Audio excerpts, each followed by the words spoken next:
Aujourd'hui, même si l'on n'adhère pas au mouvement, si on déteste cette musique, on ne peut qu'admettre sa popularité car elle s'est vue propulsée en l'espace d'une petite quarantaine d'années, genre le plus écouté du monde. Sa diversité est immense même si c'est le point qu'on retient le moins. Les gens préfèrent rester dans les préjugés de violence, des pensées du genre « c'est une musique de sauvage », quand le mouvement, lui, s'inspire de tout ce qui existe, tout ce qui se fait. Partant de la pop, du jazz, de la soul jusqu'au manga, aux films actuels et plus anciens, à la variété, la poésie, la prose, les livres et même l'histoire. Ce mouvement mène aujourd'hui l'industrie musicale car il est bien plus développé et diversifié malgré sa jeunesse et reste sans prétention à sa place même s'il est méprisé par beaucoup. Il continue de se développer et s'étend toujours plus vite à travers le monde. D'après M. Patterson, professeur en sociologie à Harvard, le hip-hop a aussi fait partie du domaine de l'éducation en raison de ses implications pour la compréhension de la langue, de l'apprentissage, de l'identité et du curriculum.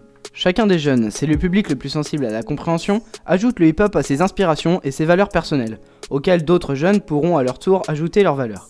Processus d'échange mondial dans lequel chacun peut se retrouver. C'est la raison du succès de ce mouvement. Ce mouvement qui est considéré comme une réponse culturelle à l'oppression historique et au racisme, un système de communication entre les communautés oppressées, noires, arabes, etc., renforçant l'esprit communautaire du groupe social du hip-hop. La protestation contre le racisme, contre la pauvreté et contre les structures sociales, qui est la hiérarchie organisant les rapports dans la société. Le hip-hop est aussi présent à travers des livres comme ceux d'Abd al-Malik, principalement La guerre des banlieues n'aura pas lieu et Place de la République, Gaël Faye, prix Goncourt des lycéens avec Petit Pays, qui sont des rappeurs. Le hip-hop a donc aussi sa littérature. C'est ainsi que l'on peut conclure qu'en l'état actuel des choses, le hip-hop est bel et bien devenu un mouvement culturel connu et répandu dans le monde entier.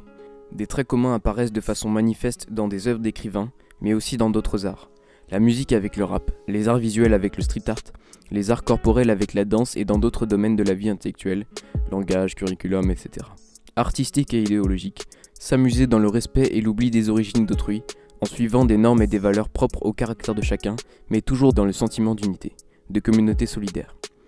Ce mouvement culturel est né avec le développement du groupe social du hip-hop auquel il est rattaché et avec lequel il s'est développé depuis bientôt 40 ans.